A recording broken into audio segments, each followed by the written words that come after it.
వెంకటేశాయ. CVR ఓం channel ప్రేక్షకులకు నమస్కారం.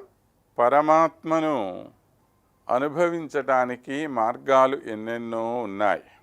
కొందరు ఆయన్ని ఎటువంటి రూపము లేని వాడిగా భావిస్తూనే ఆయన సర్వశక్త్యాత్మకుడని, సర్వ జగత్తు ఆయనలోనే లీనమై ఉంటున్నది అని భావన చేస్తూ ఆయన్ను స్తుతిస్తూ తమ యొక్క తపస్సుని కానీ తమ ఇతర వ్యవహారాలను కానీ చక్కదిద్దుకునేవాళ్ళు కొంతమంది.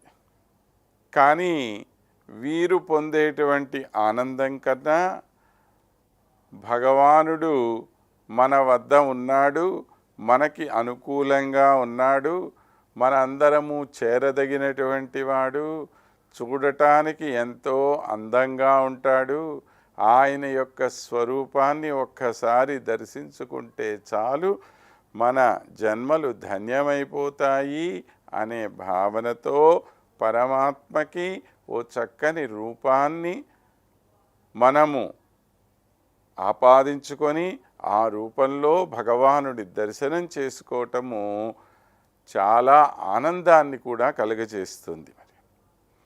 మరి పరమాత్మ ఇలానే ఉంటాడు అంటానికి ఏమన్నా మన దగ్గర ఆధారాలు ఉన్నాయా అండి అంటే అలాంటివి ఏమీ మనకి లేవు. మరి లేనప్పుడు పరమాత్మ ఇలా ఉంటాడని మీకు ఎలా తెలుసు? ఒక చిత్రకారుడు అద్భుతమైన చిత్రాన్ని చిత్రీకరించాడు, దానిలో ఒక రూపం ఏదో వేశాడుగా అతను. అలానే ఒక మందిరంలో ఒక శిల్పి అత్యద్భుతమైనటువంటి శిల్పాన్ని చెక్కాడు. దానికి ఏదో కను, ముక్కు, ముఖము, ఇంకోటో రకరకాలైనటువంటి అంగములను చక్కదిద్దారు. మరి ఇవన్నీ ఎక్కడి నుంచి వచ్చాయి? ఎవరు చెప్తే వచ్చాయి? ఇవంతాను దేన్ని ఆధారం చేసుకొని వీటన్నిటినీ మనం తయారు చేసుకున్నాము అన్న ప్రశ్న వస్తే,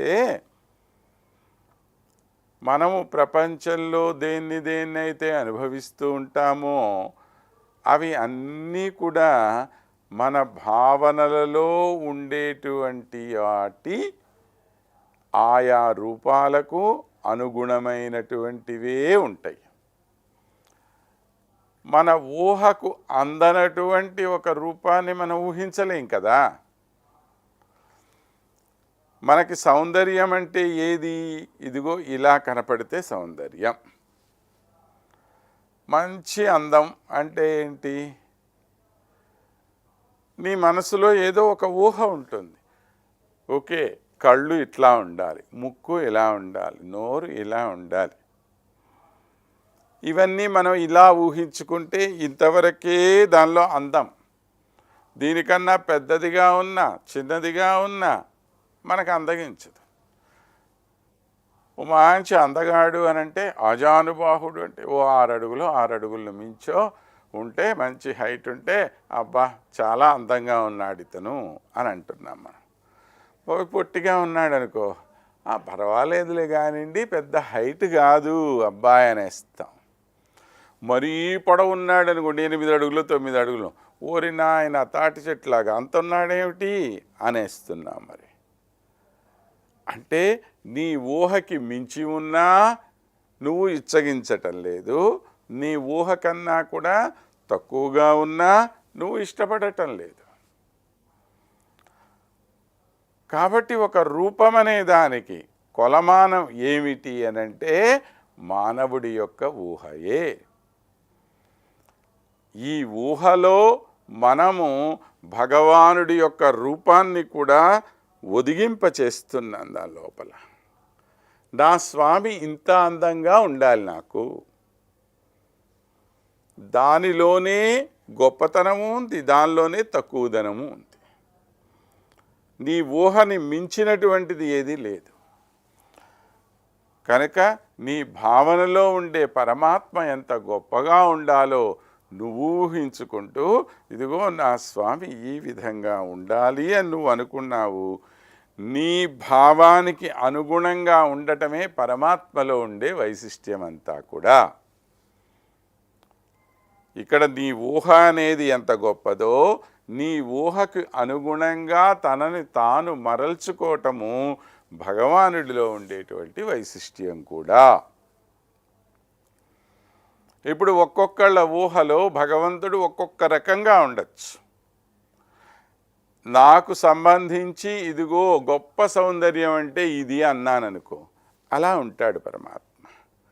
ఇంకొకళ్ళకి సంబంధించి పరమాత్మ ఇంత అందంగా ఇట్లా ఉండాలి అని చెప్పి అన్నాడు అనుకో, అలాగా ఉంటాడు ఆయన. అర్థమైంది కదండి. ఈ విధంగా ఎవరి ఎవరి భావాలకు అనుగుణంగా ఆయా రూపాలు ధరించే సామర్థ్యం కలిగిన వాడెవరు అంటే ఒక్క పరమాత్మే, ఇతరులకి సాధ్యం కాదు.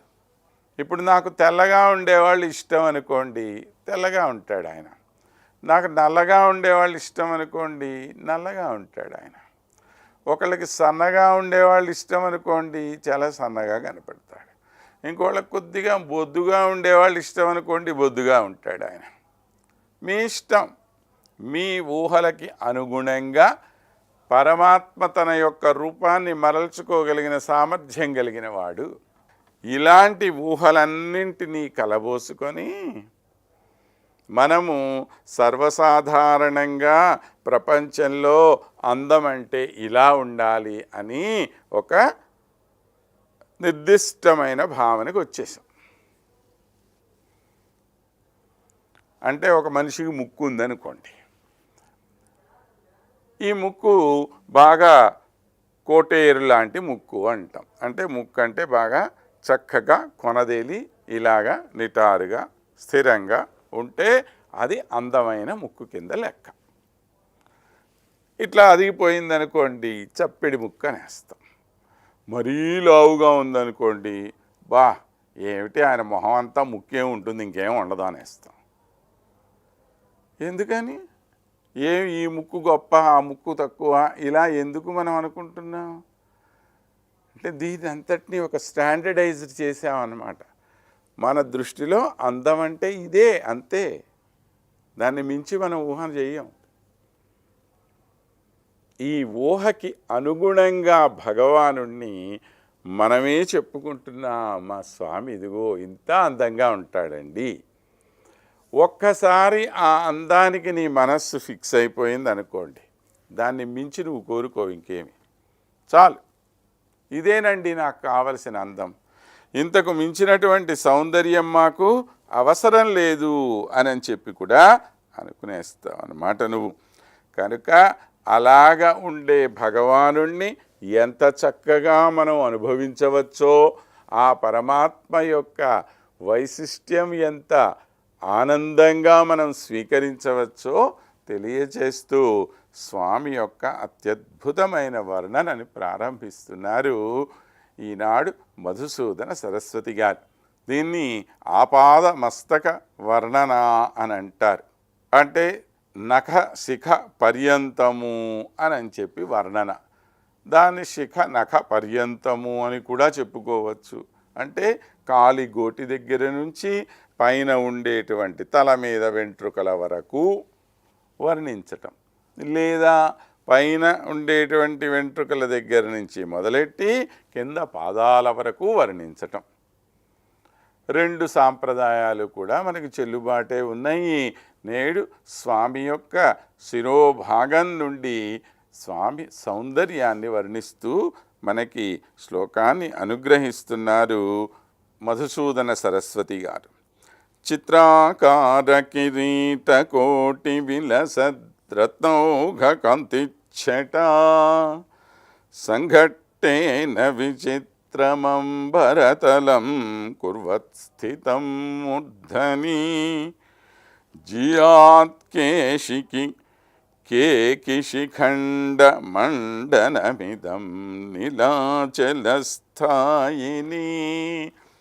స్వర్ణాద్రే శిఖరే పురందరధనుర్వ్యూహస్య నిందావహం పురందరధను వ్యూహస్య నిందావహం. మన ఊహల్లో ఉండేటువంటి భగవానుడు ఎంత గొప్పగా, ఎంత వైభవోపేతంగా, ఎంత శ్రీ సంపన్నుడిగా ఉంటాడో ఒక్కసారి ఆలోచన చెయ్యండి. మనం ఏం కోరుకుంటాం? మన స్వామి ఎలా ఉండాలని అనుకుంటాం? ఒక అత్యద్భుతమైన కిరీటాన్ని ధరించి, ఆ కిరీటపు కాంతులంతా కూడాను నలువైపులా వెదజిల్లుతూ ఉంటే, స్వామి పైనుండి కింద వరకు కూడా రకరకముల రత్న వజ్రములతో, బంగారు ఆభరణములతో నిండి ఉన్నవాడై, ఏ ఏ శరీర భాగంలో ఏ ఏ నగ ఉంటే ఎంత అందంగా ఇమిడిపోతుందో అంత చక్కని నగలు మనం స్వామికి తయారు చేయించుకొని, వీటినన్నింటినీ స్వామికి మనమే అలంకరింపచేసి, అబ్బా మా స్వామి చూడండి ఎంత ధగద్ధగాయమానంగా వెలిగిపోతున్నాడు, ఎంత సౌందర్యం మా స్వామిది, ఎంత అందంగా ఉన్నాడు మా నాయన ఈరోజు అని మనం మురిసిపోతూ ఉంటాం కదా. ఏమండి, ఒక మట్టి బొమ్మలో భగవంతుడు లేడా? బంగారు బొమ్మలోనే భగవంతుడున్నాడా? కాదుగా. మట్టి బొమ్మలోనూ ఆయనే ఉన్నాడు, ముక్కు అందంగా ఉన్నా ఆయన ఉన్నాడు, ముక్కు అందంగా లేకపోయినా దానిలో కూడా ఆయనే ఉన్నాడు. అయినా మనం ఏం చేస్తున్నాం? మన శక్తి కొలది అదే స్వామికి ఒక బంగారు విగ్రహం తయారు చేస్తాం. అబ్బా మా స్వామి చూడండి ఏం మెరిసిపోతున్నాడండి. ఒక మంచి వజ్ర కవచం తయారు చేయిస్తాం. వజ్ర కవచం తయారు చేసి మా స్వామిని అలంకరిస్తే ఉంటాడండి. మా ఊళ్ళో స్వాములు వారు అబ్బో అసలు చూడటానికి 2 కళ్ళు చాలవంటాడు ఒక ఆయన. ఇంకొక ఆయన ఏమో మా అమ్మవారికి బంగారు చీర కడతారండి శుక్రవారం నాడు, అప్పుడు అమ్మవారు వైభవం చూడాలండి ఎంత గొప్పగా ఉంటుందో. ఏం బంగారు చీర కట్టకపోతే అమ్మవారు కాదా? అమ్మవారేగా. అయినా అలా చూడటం మనకు ఆనందం.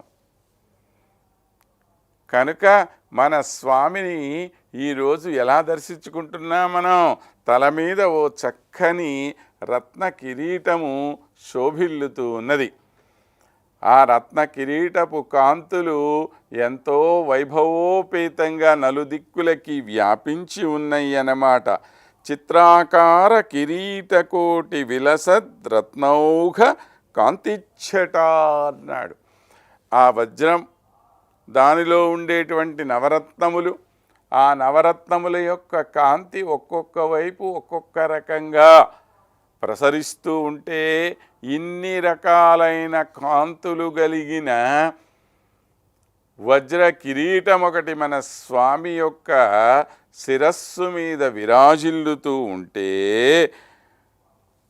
దాని యొక్క కాంతి నలుదిక్కులా నానావర్ణములలో మనకు ప్రసరిస్తూ కనపడుతూ ఉంటే, ఆ రత్న సమూహముల యొక్క కాంతి ఆ యొక్క వరుసల రాపిడితోటి ఆకాశాన్ని కూడా అది మరింత విచిత్రంగా చేస్తూ ఉన్నదట. సంఘట్టేన విచిత్రమంబరతలం కుర్వత్స్థితం మూర్ధని. ఆ స్వామి యొక్క శిరస్సు మీద ఉంది చూసారా అండి రత్న కిరీటం. ఆ వజ్ర కిరీటాన్ని ఒక్కసారి మనస్సులో అలా తలుచుకోండి. మనం ఏదో ఒక ఉత్సవంలో ఏ తిరుమల క్షేత్రానికో, మరొక శ్రీరంగ క్షేత్రానికో, మరొక అత్యద్భుతమైనటువంటి ప్రాంతానికో మనం వెళ్ళాము. అక్కడ స్వామి యొక్క వజ్ర కిరీటాన్ని దర్శించుకున్నాం. ఆ దీపపు కాంతిలో స్వామి యొక్క వజ్రపు కిరీట కాంతులు నలుదిక్కులా వ్యాపిస్తూ ఉంటే, ఆ వైభవాన్ని చూసి మనస్సు ఆనందంతో పులకరించిపోయిన విషయాన్ని గుర్తు తెచ్చుకున్నంత మాత్రానే మన ఆనందం అవధులు లేకుండా పోతుంది. ఇక ఎదురుగ్గానే ఉంటే అదే ఇంకెంత చక్కగా ఉంటుంది. కన్ను తిప్పటానికి వీలు కానంతటువంటి సౌందర్యం కదా. కాబట్టి మన స్వామికి అలంకరింపబడటం వల్ల కదా దానికి కూడా ఒక వైశిష్ట్యం లభించింది. ఓ రత్న కిరీటం ఎక్కడైనా ఉండొచ్చు, ఓ షాపులో కూడా చూడొచ్చు. షాపులో చూస్తే అంత గొప్పగా మీకేం అనిపించకపోవచ్చు అది. మరి దాన్నే తీసుకొచ్చి మన స్వామికి అలంకరించినప్పుడు ఏమవుతుంది? ఎంతో అందంగా అనిపిస్తుంది మనకి కదా. కాబట్టి ఇటువంటి గొప్ప సౌందర్య సాధనముగా విలసిల్లుతున్నటువంటి ఆ రత్న కిరీటాన్ని ఒక్కసారి దర్శించుకుంటే ఎలా ఉందిట అది? జియాత్కి శిఖండమండనమిదం నీలాచలస్థాయిని. ఆ స్వామి యొక్క తలపై ఉన్నటువంటి ఆ నెమలి పింఛపు అలంకారం ఉంది చూసారా, దాని యొక్క సౌందర్యమే సౌందర్యం అంటున్నాడు. అంటే ఇలా కిరీటం ఉంది, కిరీటం పైన నెమలి ఈకలు కూడా దాని లోపల ఎలా ఉన్నాయి. కిరీటానికి ఉండేటువంటి వజ్రముల యొక్క కాంతి అత్యద్భుతంగా అలా మెరుస్తోంది. ఇంతవరకు ఇది బాగుంది. ఈ వజ్రపు కాంతుల కన్నా కూడాను మించిన కాంతి ఇంకేమిటిట, అక్కడ ఉన్నటువంటి నెమలి ఈకలున్నాయే, ఆ నెమలి ఈకలు ఎలా ఉంటాయి? ఒక్క రంగులో మాత్రమే ఉంటాయా నెమలి ఈకలు? కాదు కదా, రకరకాల రంగుల్లో అవి మెరిసిపోతూ ఉంటే ఈ మెరుపు కాంతులంతా కూడాను బయటకి ఇలా ప్రతిఫలిస్తూ ఉంటే చుట్టూత అంతా కూడా ఏమైపోతుంది?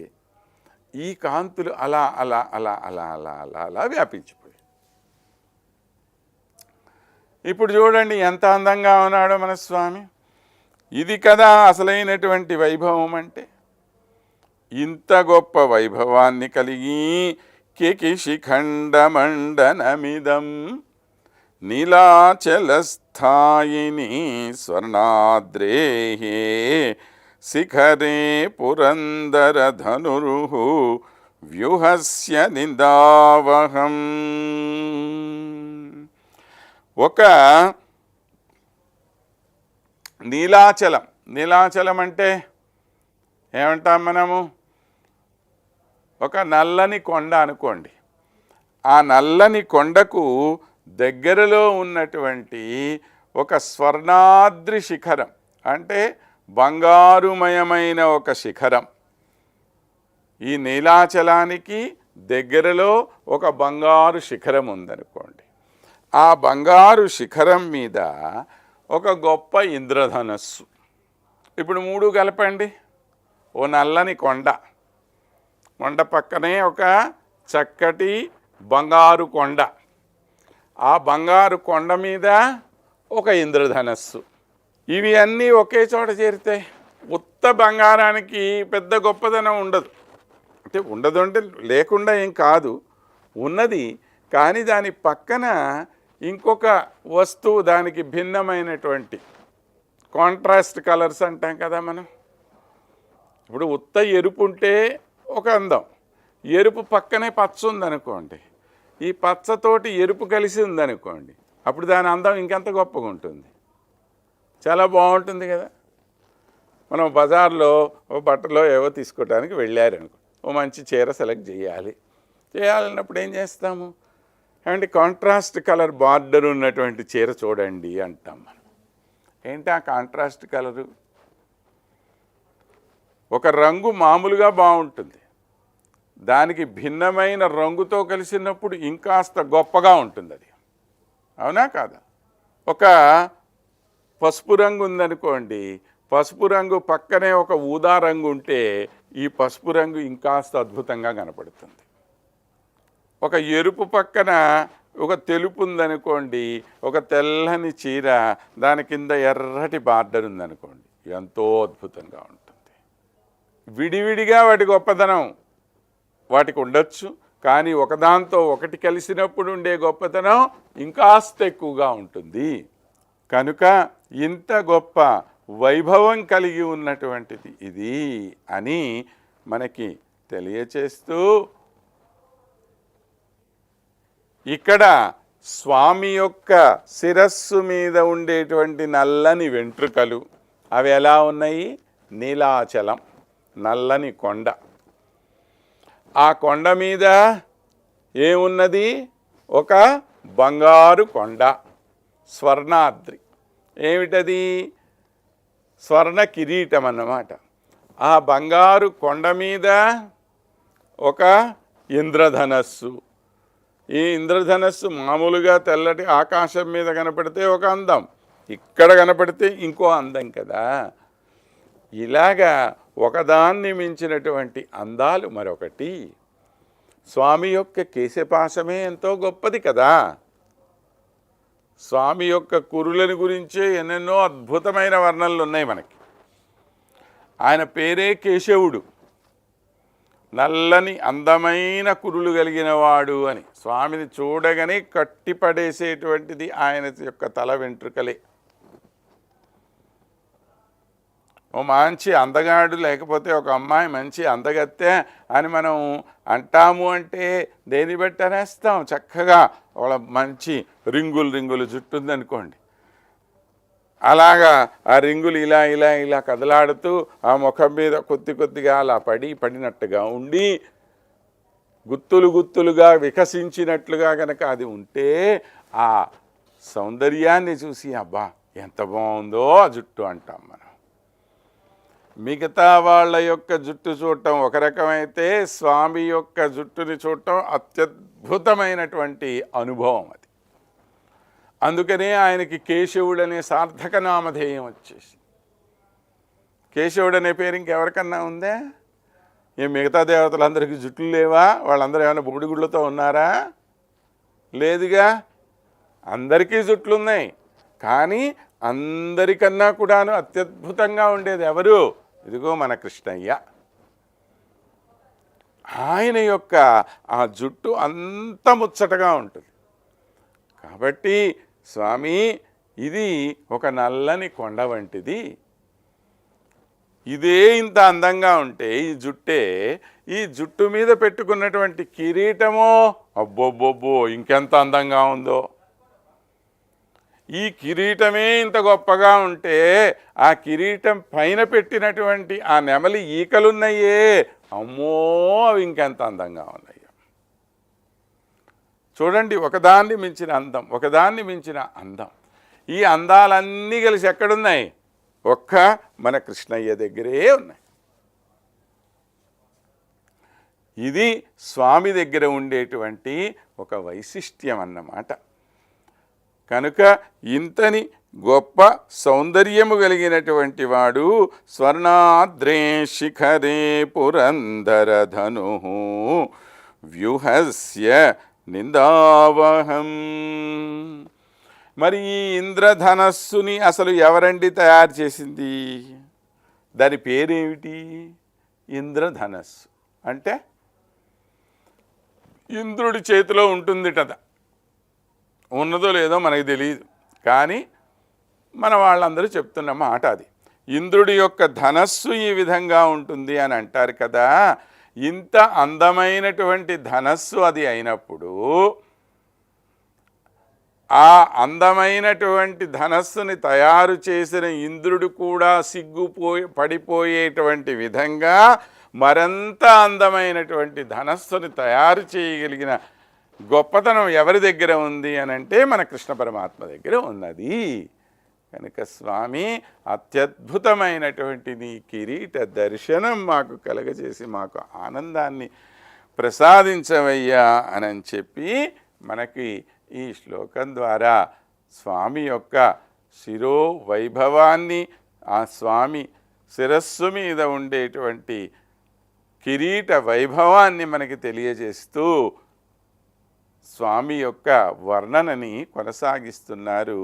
వారితో కలిసి మనం కూడా స్వామి యొక్క దివ్య దర్శనాన్ని చేసుకుంటూ ముందుకు కదులుదాం. స్వస్తి.